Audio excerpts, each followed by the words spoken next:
សយនសុស្ដីពុកម៉ែបងប្អូនអ្នកខេត្តស្ទឹងត្រែងទាំងអស់គ្នាថ្ងៃនេះខ្ញុំបាទមកជាមួយនឹងជីទឹកអេកូទាំង4ប្រភេទបានពំនាំបទចម្រៀងមួយបទដែលមានចំណងជើងថាស្ទឹងត្រែងលាក់ផ្កាមកចែកជូនពុកម៉ែបងប្អូនសន្តាប់ដោយមេត្រី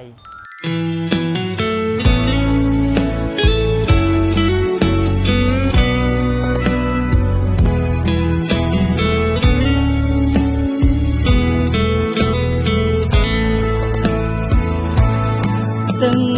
ត្រែងថ្លាថ្លែងសេចក្តីស្នេហាកាលជួបធីតាកញ្ញាកូនកាត់ខ្មែរលាវអូនជា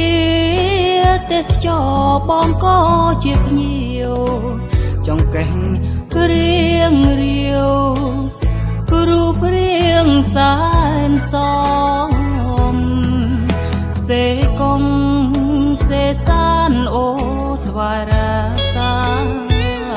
ហាក់មានចេតនាលាក់ផ្កាពីនេត្រាខ្ញុំใจដនអ្វីម្លេះប្រទេរូបមុំលើស្ពានថ្មធំក្រោមផ្ទៃមេឃស្រឡាំងបោកផាក្រពុំបងមិនហ៊ានស្និទ្ធលួចស្នេហ៍ក្នុងចិត្តត្បិតបងមានម្ចាស់សៀមប៉ាងសៀមបោកលោកដឹងរឿងច្បាស់មិនហ៊ានពោលប៉ះខ្លាចណាស់កំពីស្នេហាបរិយអូស្វាយសានជ័យអាណិតថាឡាបរិវត្តកុំចាត់ទុកខ្ញុំសាវ៉ាស្រែពកុំស្រស់ពីប្រាប់អ្នកណាជូនពជីវ៉ាបានជួបស្នេហាបរិសុទ្ធ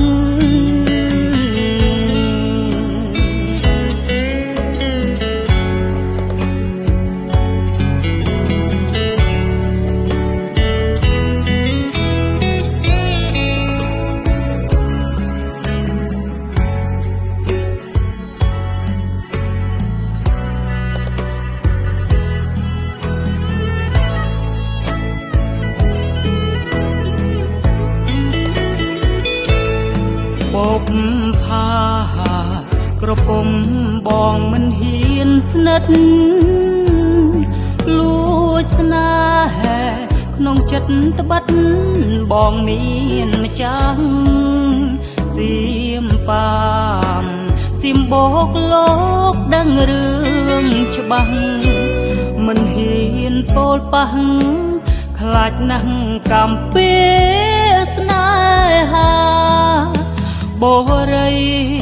អូស្វាយសែនជ័យអាណិតថាឡាបរិវត្តកុំចាត់ទុកខ្ញុំសាវ៉ាស្រែពកុំស្រង់ពីប្រាប់អ្នកណាជូនព